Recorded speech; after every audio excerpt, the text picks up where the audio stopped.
In the sweltering heat of a Texas summer, I found myself staring down the barrel of a shotgun held by my own father, all because I dared to love another man. The air was thick with dust and betrayal as he screamed slurs that cut deeper than any bullet could. That night, as I fled into the darkness with nothing but the clothes on my back, I never imagined that the man who'd save me would one day shatter my world in ways far crueler than any family rejection. My name is Alex Rivera, and I grew up in a small town outside Dallas where the Bible was law and deviation meant damnation. At 22, I was working odd jobs on ranches, hiding my truth like a thief in the night. That's when I met Jake Harlan, a rugged cowboy type with eyes like stormy skies and a smile that could melt the hardest heart. He was 25, heir to a failing oil family business, but back then he was just another guy scraping by, fixing trucks and dreaming of better days. Our first real encounter was at a local bar, the kind where neon lights buzzed over pool tables and country music drowned out confessions. I was nursing a beer, avoiding eye contact with anyone who might recognize me from church. Jake slid onto the stool next to mine, ordering a whiskey neat. "Rough day?" he asked, his voice low and gravelly, like he'd swallowed the Texas dirt roads. I nodded, not trusting myself to speak. But something in his gaze pulled words out of me. About my dead-end job, my suffocating family, the loneliness that gnawed at my insides. He listened, really listened, and by closing time we were walking out together under the stars. "You don't have to hide with me," he whispered as we leaned against his beat-up pickup. That was the spark, the moment I knew I wasn't alone. We kept it secret at first, stolen moments in abandoned barns or late-night drives to nowhere. Jake called me wife in just one evening, as we lay on a blanket watching fireflies. "If we were in a different world, you'd be my wife, Alex," he said, chuckling. But there was no joke in his eyes. It was affection wrapped in defiance against a society that saw us as sinners. I laughed it off, but it warmed me from the inside out, a private rebellion. Life wasn't easy. Jake's family was conservative to the core. His father, a former oil baron fallen on hard times, preached traditional values while drowning in debt. My own parents were no better. My dad ran a hardware store and expected me to marry the girl next door. The pressure built like a storm cloud. Whispers started in town. People saw us together too often, lingering looks that gave us away. One fateful afternoon, my father confronted me in our living room. "I hear things, boy. Things that make me sick." His face twisted in rage, and before I could deny it, he grabbed his shotgun from the closet. "You ain't no son of mine if you're one of them." I bolted, heart pounding, straight to Jake's trailer on the edge of town. He pulled me inside, held me as I shook. "We'll figure this out," he promised. "You're my family now." From that day we were inseparable, but the world closed in. Jake lost his job at the auto shop when rumors spread. The owner cited moral concerns. I couldn't find work either, doors slammed shut with judgmental stares. We scraped by on savings and odd gigs, sharing a cramped apartment in Dallas, far from our hometowns. Poverty tested us. Arguments over bills, nights with empty stomachs. But in those darkest days, Jake's love was my anchor. "Wife," he'd say playfully during tough times, pulling me close.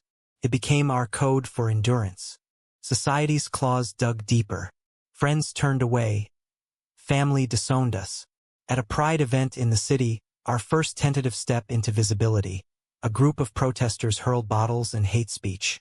Jake shielded me, taking a hit to the arm. In the ER, as nurses stitched him up, he whispered, "Worth it for you." But doubt crept in. Was love enough against a world that wanted us erased? As months turned to years, Jake tinkered with ideas for his family's old oil plots. "There's untapped potential," he'd say, poring over maps late at night. I supported him, taking night classes in business to help. Our bond deepened amid adversity. Shared dreams, quiet comforts. Yet, undercurrents of tension simmered. Jake's internalized shame from his upbringing, my fear of abandonment. Little did I know success would be our undoing. The breakthrough came unexpectedly. Jake's hunch about fracking innovations paid off. A small investment from a distant uncle, combined with his relentless work, struck oil, literally. Within a year, Harlan Energy boomed, pulling us from rags to riches. We moved to a sprawling house in the Dallas suburbs, complete with a pool and gated security. "We made it, wife," Jake said on moving day, toasting with champagne. But his eyes held a shadow I couldn't place. Wealth changed everything. Jake dove into the corporate world, rubbing shoulders with tycoons who valued profit over people. Board meetings, galas, networking events, he thrived, but I felt like an accessory. "Stay home tonight," he'd say before events. "These folks are traditional." At first, I understood. Texas oil magnates weren't exactly progressive. But it stung when he introduced me as my roommate or business partner. Our home life shifted too. Jake hired staff, a maid, a chef, insisting on appearances. "We can't be sloppy now," he'd chide if I left dishes out. The playfulness faded. "Wife" became a rare whisper, then vanished. Intimacy waned, replaced by exhaustion from his long hours. I'd wait up, but he'd crash on the couch, phone buzzing with deals. Social conflicts escalated. At a company dinner, a colleague made a homophobic joke. Jake laughed along, glancing at me apologetically later. "Just playing the game," he explained. But it eroded trust. I pushed back. "What about us? Are we just a secret now?" He sighed. "Alex, we have everything. Don't rock the boat." I found solace in advocacy work, volunteering at LGBTQ centers. It reignited my passion, connecting with others facing rejection. One day I met Tyler, a young activist full of fire.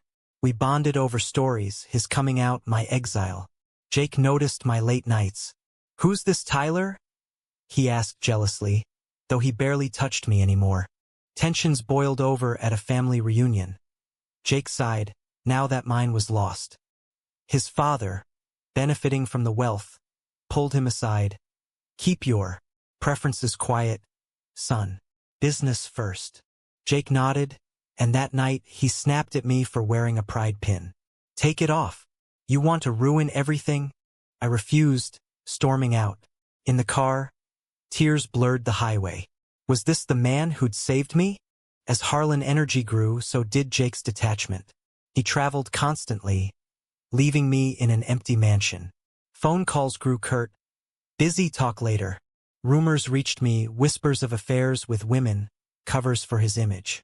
I confronted him upon return. "Are you ashamed of me?" He denied it, but his eyes lied.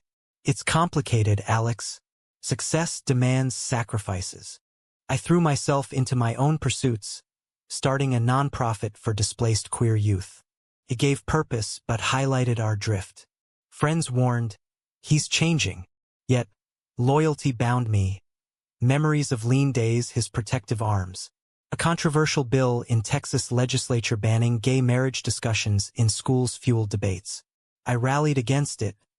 Jake donated to conservative politicians supporting it. "Business necessity," he claimed. Our arguments intensified.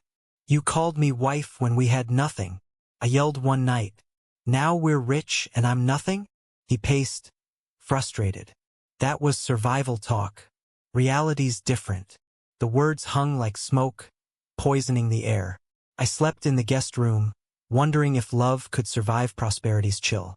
The rift widened with each passing month. Jake's company went public, stock soaring. Headlines praised him as a self-made mogul, but interviews skirted personal life. "Single and focused," he'd say, erasing me. I watched from afar, heart aching. At a charity gala, my nonprofit's event, he arrived late, schmoozing donors while barely acknowledging me. That night, a heated exchange erupted backstage. Why donate anonymously? Afraid to be seen supporting gays? I accused. He pulled me aside. "Alex, my board's watching. One wrong move and it crumbles." But his fear felt like rejection. "What about our wrong moves? We built this together." He walked away, leaving me in shadows. Society's pressures amplified. Texas anti-LGBTQ laws tightened. Bans on drag shows. Restrictions on trans rights. I protested publicly, my face in newspapers. Jake freaked. You're endangering us. Us. Felt like him. Stand with me, I begged. He hesitated. Then, I can't. Not yet. Enter Elena, a sharp PR consultant Jake hired. She was all polish and ambition, suggesting he date publicly for optics. A girlfriend would solidify your image, she advised in our living room. I overheard, fury rising. Is that what you want? I demanded later. Jake evaded. It's just talk. But soon photos surfaced. Jake at events with women on his arm. Business dates, he insisted. Doubt festered. My nonprofit thrived, drawing media attention. An interview quoted me on coming out struggles, mentioning a partner vaguely. Jake exploded. You outed us. Us? There's no us in your world. We screamed until hoarse, old wounds reopening. He stormed out, staying at a hotel for days. Reconciliation attempts faltered. A weekend getaway to the coast, my idea. We walked beaches, reminiscing. Remember calling me wife? I teased. He smiled faintly.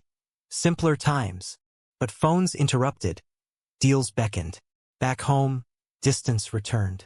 A scandal brewed when a rival leaked emails. Jake's donations to anti-gay groups. Protesters picketed our home. I defended him publicly. He's evolving. Privately, betrayal burned. Why support them? To secure contracts, he admitted. It's not personal, but it was, to me, to our community. Tyler's friendship deepened amid chaos. We collaborated on events, sharing laughs and ideals. One evening, over coffee, he confessed feelings. You're amazing, Alex. I pulled back. I'm with Jake. But temptation lingered, someone who saw me fully. Jake noticed paranoia peaking. Cheating? He accused. No, but you're pushing me away. The fight escalated to ultimatums. Choose, your image or us. He wavered, then, I need time. I moved to the guest house, heartsick. As winter approached, Jake's empire faced a lawsuit. Environmental violations from fracking. Stress lines etched his face. I offered support, but he rebuffed. Handle your own messes. Isolation grew. I questioned everything. Was wealth's allure worth love's loss? The lawsuit dragged on, media frenzy painting Jake as a ruthless tycoon. Protesters camped outside, chanting slurs that echoed my past. I stood by him quietly, managing my nonprofit from afar. But resentment built. He'd sacrificed our relationship for this. One stormy night, he broke down in the kitchen. I miss us, Alex. Tears streamed as he hugged me. Wife, he murmured, voice cracking. Hope flickered. We talked till dawn, regrets, fears. I got lost in the money, he confessed. Forgive me. I did, tentatively. We rebuilt slowly. Dates, therapy, small steps. But society intervened. A conservative investor threatened pullout unless Jake cleaned up his image. Elena pushed harder. Announce the engagement. Fake it. Jake resisted at first, but pressure mounted. I discovered plans via email. A staged relationship with a socialite. Confrontation shattered our fragile peace. You're choosing them over me. Again, I yelled. He defended. It's temporary. For the company. The company you built on our dreams? Betrayal cut deep. I packed a bag, leaving for Tyler's apartment. Just space, I told myself. Word spread. Tabloids speculated. Jake called incessantly. Come home. But pride held me back. At a rally, I spoke out. Love shouldn't hide. Cheers erupted. But inside, turmoil raged. Jake's response? A public statement denying rumors, claiming single status. Felt like erasure. Friends divided. Some sided with me. Others pitted Jake's predicament. Family, his urged separation. He's bad for business. I returned home for belongings, finding Jake distraught. Don't go, he pleaded. I love you. Then prove it. He promised change, but actions lagged. A gala loomed, his big night. Come as my date, he offered. Hope reignited. At the event, under chandeliers, he introduced me as my partner, Alex. Gasps rippled. Investors frowned. But he held my hand firmly. Later, backlash. Stocks dipped. Partners bailed. Worth it? I asked. For you, yes. Yet recovery faltered. Anonymous threats arrived, hate mail, vandalism. Jake retreated, blaming visibility. We should have stayed low-key. Arguments resumed. You regret it? No, maybe. Climax hit when his father disowned him publicly, citing moral decay. Jake spiraled. Drinking, isolation. I tried helping, but he pushed away. I'm poison, he said. In desperation, I suggested moving, start fresh elsewhere. Texas is home, he countered. A final blow. Elena leaked our story for profit. Headlines screamed, Oil heir's secret gay life. Chaos ensued, lawsuits, boycotts. Jake blamed me. Your activism did this. Your cowardice did. We separated officially, me in a downtown apartment, him in the mansion. Heartbreak consumed me. Reflections haunted. Choices made. Love lost to ambition. Months passed in a blur of therapy and work. My nonprofit expanded, helping others navigate similar pains. Jake's company stabilized, but he withdrew from public eye. Occasional texts. Miss you. I replied sparingly, wounds fresh. Reunion came unexpectedly at a mutual friend's wedding. We locked eyes across the room. Old sparks ignited. Over drinks we talked honest, raw. I was wrong, he admitted. Wealth blinded me. I pushed too hard, I conceded. Tentative dates followed. Coffee, walks. No wife yet, but affection returned. Society watched. Some condemned, others applauded. A controversial podcast interview. Jake came out fully, donating to LGBTQ causes. Stocks fluctuated, but he stood firm. Challenges persisted. Family reconciliations failed. Friends questioned motives. But we chose each other daily, navigating prejudices. Texas evolved slowly. Laws shifted, attitudes softened. Our story inspired some, enraged others. Highs and lows intertwined. Anniversaries celebrated quietly, arguments over lingering fears. Jake rebuilt his image authentically. I balanced advocacy with privacy. Love, scarred but resilient, endured. In the end, as we sat on our porch watching sunsets, I wondered about paths not taken. Jake whispered wife again, a promise renewed. But scars reminded, prosperity's price. Was it right for Jake to prioritize his career over our love during those prosperous years? Or was societal pressure an excuse for his coldness?